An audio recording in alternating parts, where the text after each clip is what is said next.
मध्य प्रदेश की सियासत की करेंगे, जहां पर चुनाव बेहद दिलचस्प बना हुआ है। आज बीजेपी ने अपने स्टार प्रचारकों की लिस्ट जारी की, जिसमें 40 बड़े चेहरे बीजेपी के लिए वोट मांगते नजर आने वाले हैं, जिसमें प्रधानमंत्री नरेंद्र मोदी के अलावा कैबिनेट मंत्री भी हैं, तो राज्यों के मुख्यमंत्री भी चुनावी मैदान पर उतरते हुए दिखाई देंगे। लेकिन इस लिस्ट में सबसे चौंकाने वाली बात यह है कि बीजेपी के फायर ब्रांड नेता उमा भारती का नाम नहीं है। मध्य प्रदेश में बीजेपी का एक बड़ा चेहरा इस चुनाव में प्रचार करते नहीं दिखेगा। सबसे बड़ी बात यह कि उमा भारती ने 2 दिन पहले ही सोशल मीडिया के जरिए इशारों में बीजेपी के लिए प्रचार करने की इच्छा जताई थी।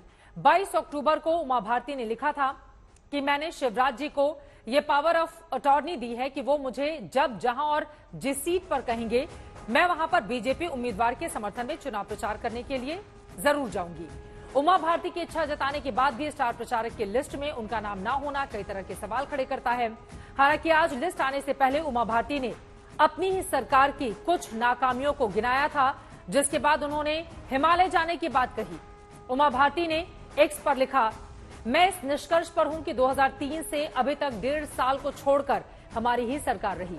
लोगों के जिन सपनों को पूरा करने के लिए हमने कांग्रेस को 20 साल पहले ध्वस्त किया था, वो सपने कितने पूरे हुए, उस पर अभी और आत्मचिंतन मैं अभी कुछ दिन हिमालय में बद्री केदार के दर्शन करते समय करूंगी।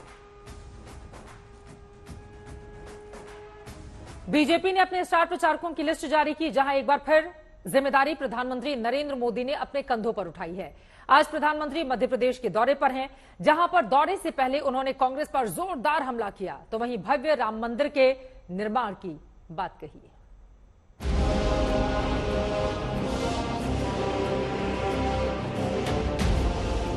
2014 क्यों कह रहा हूं पता है ना? तो तारीख नहीं है, एक बदलाव है।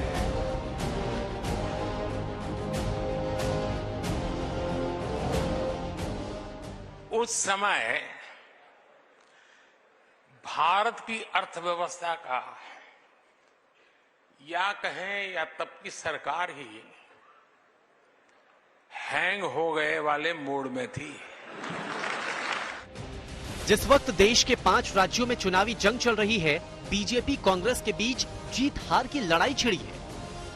ऐसे वक्त में इंडिया मोबाइल कांग्रेस में पीएम मोदी ने ऐसा बयान दिया, तकनीक के जिक्र के बहाने कांग्रेस पार्टी पर तीखा तंज कसा। भारत की अर्थव्यवस्था का,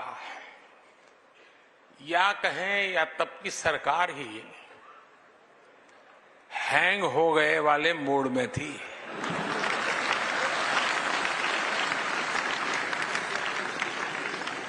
और हालत तो इतना बिगड़ चुका था, रीस्टार्ट करने से कोई फायदा नहीं था।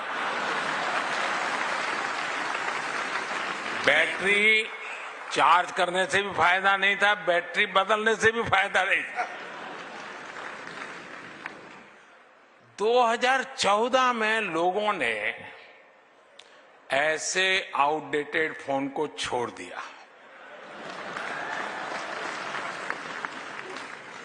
कार्यक्रम दिल्ली का था, लेकिन चुनावी मौसम के बीच पीएम मोदी विपक्ष पर हमले का कोई मौका छोड़ नहीं रहे हैं और लगातार चुनावी राज्यों का दौरा कर बीजेपी की जीत का दम भर रहे हैं। प्रधानमंत्री नरेंद्र मोदी भोपाल के जम्बूरी मैदान में पहुंच चुके हैं।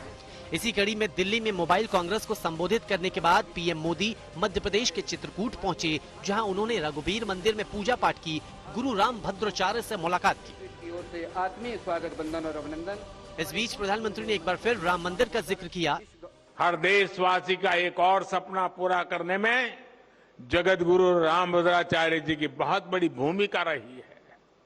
अदालत से लेकर अदालत के बाहर तक जिस राम मंदिर के लिए आपने इतना योगदान दिया, वो भी बनकर तैयार होने जा रहा है।